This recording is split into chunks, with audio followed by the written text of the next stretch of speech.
Ladies and gentlemen, if you thought Zimbabwean politics had already written the final chapter of absurdity, brace yourself, because the circus has only just begun.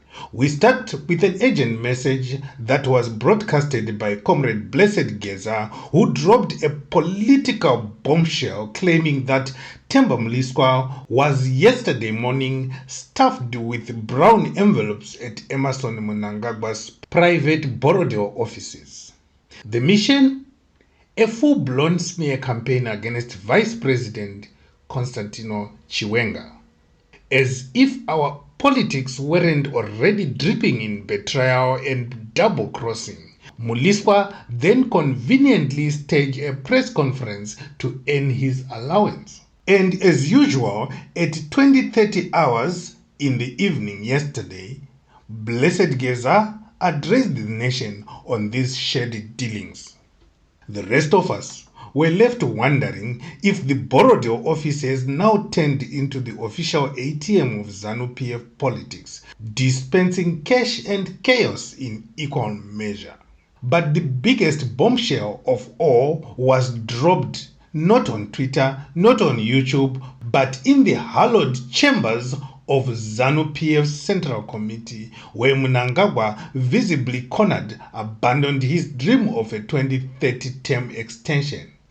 Yes, the grand plan to keep him warming the presidential chair until kingdom come was quashed, reportedly by none other than his deputy, Chiwenga. The crocodile suddenly found his teeth missing and was forced to announce elections in 2028.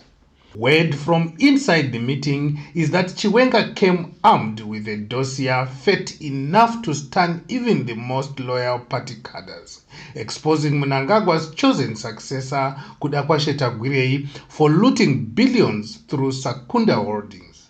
Tagwirei, of course, is no stranger to American sanctions. But hearing it from the mouth of Chiwenga before the Central Committee must have felt like Judas showing up with the receipts at the Last Supper. Mnangagwa, in a desperate attempt to save face, even dangled the idea of resigning, only to backtrack like a drunk uncle at a wedding dance. Some insiders say it was a gimmick. Others insist he simply ran out of tricks. Either way, the fallout was brutal. His planned trip to the United Nations General Assembly was abruptly cancelled. His advance team recalled from New York faster than Zupco buses vanish after 5 p.m. Meanwhile, members from the security services suggest that dockets have already been prepared, waiting only for handcuffs to click on some of Mnangagwa's most trusted allies. And if that wasn't enough humiliation, a group of military leaders have penned a scathing letter to the political elite complaining about the stomach-churning levels of corruption ripping the country apart. Yet, even after all this drama, ZANU PF's mouthpieces are working overtime to gaslight the nation. Daniel Garwe confidently declared that there will be no elections in 2028, insisting the people of Zimbabwe have no choice in the matter. Apparently, elections are now optional luxuries like electricity or running water. 1 minute Mnangagwa is announcing 2028 elections. The next, Garwe is scrapping them from the menu. I am a comrade why the victory is certain, and the victory was certain. Vision 2030 is unstoppable, and no one will stop it. No one has got capacity to stop Vision 2030. Hapana munhu akasikwa nemunhu kadzi akatakurwa mudumbu mwedzi mupfumbamwe kana minomwe anogona kumisa Vision 2030. Hapana.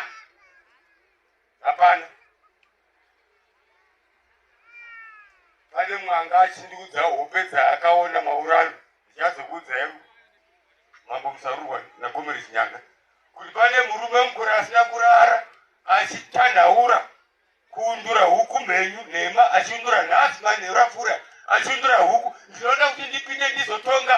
Hakuna ari kutonga, hatisi kuma-elections, ari kutonga naMnangagwa. Musauraye huku, regerai huku tiuraye dzibikwe nanamai. Hakuna election.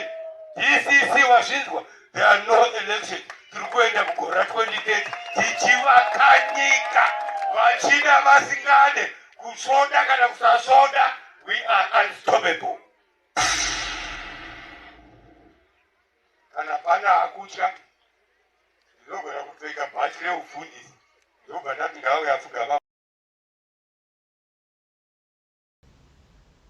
And then comes Patrick Chinamasa, the ever-loyal legal acrobat of ZANU PF, who boldly pushed resolution number 1 like it's some sort of gospel verse.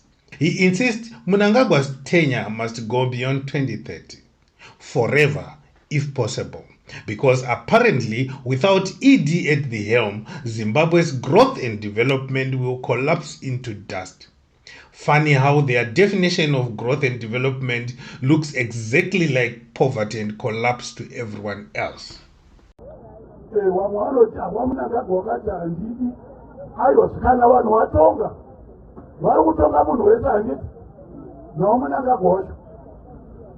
So izvozvo tinofanira kuzwisisa kuti paconference tinofanira kupa resolution yekuti resolution number 1 inofanira kuitwa implement negovernment expeditiously.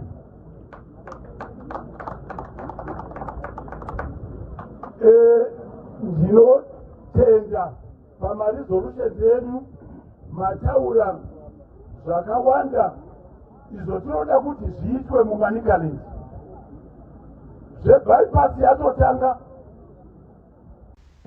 And while the politicians sharpen knives and rewrite calendars, the cancer of corruption continues to eat away at national institutions. At ZIMRA, 2 senior employees, Shupikai Marongwe and Paradzai Mtasa, are accused of masterminding a high-tech cyber fraud scheme that siphoned over 171 million ZiG and more than $37,000. These were the people trusted to guard the nation's tax systems, but instead they opened a backdoor account called Zeswasikuda, granting themselves god-level privileges and turning ZIMRA's database into their personal casino.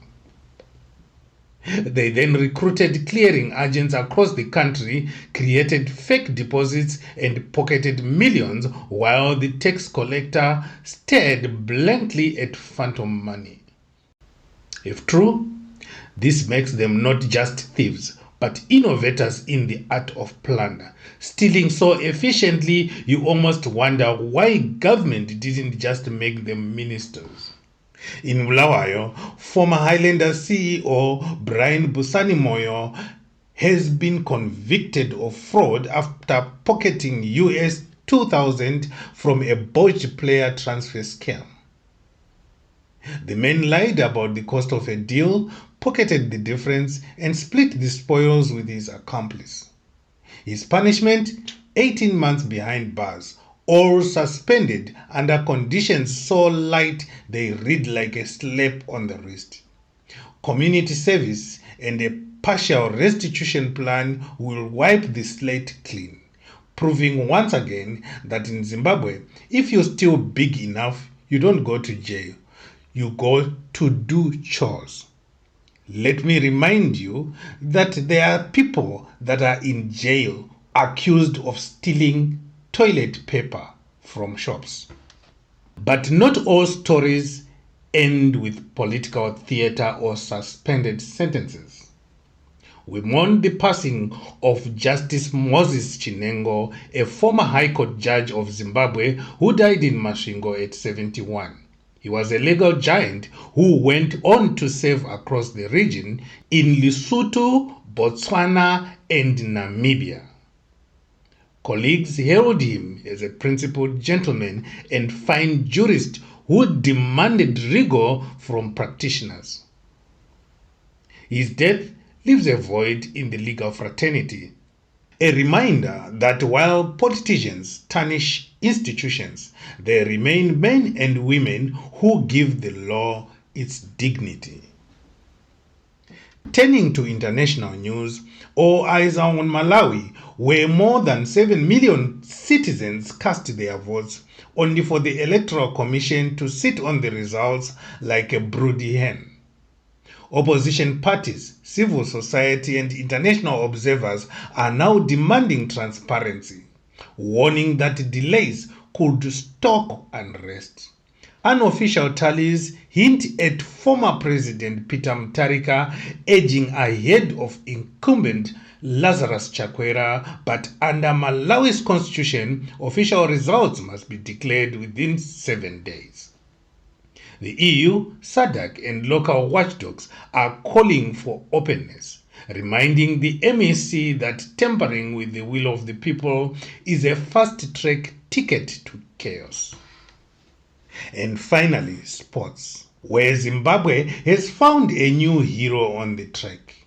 Tapiwanashe Makarau edged his name in history by finishing 7th in the men's 200 meters final at the World Athletics Championships in Tokyo. He ran a blistering 20.21 seconds, setting a new Zimbabwean record and officially ranking among the fastest sprinters in the world. While Noah Lyles of the United States stormed to victory with 19.52 seconds, Makarau's feat was no less historic. Never before has a Zimbabwean sprinter reached such heights on the global stage, and his performance has been hailed as a watershed moment for the nation's athletics. With Paris 2028 now in sight, Makarau represents something we desperately need. A reminder that despite the darkness, Zimbabwe can still produce world-class brilliance. And that, dear viewers, wraps up tonight's bulletin of scandal, survival, and stolen dreams. In a land where politicians want to cancel elections and extend terms until the sun burns out, it is the athletes, the jurists, and the people who continue to remind us of resilience. This is Zimwaves TV, where truth is louder than propaganda.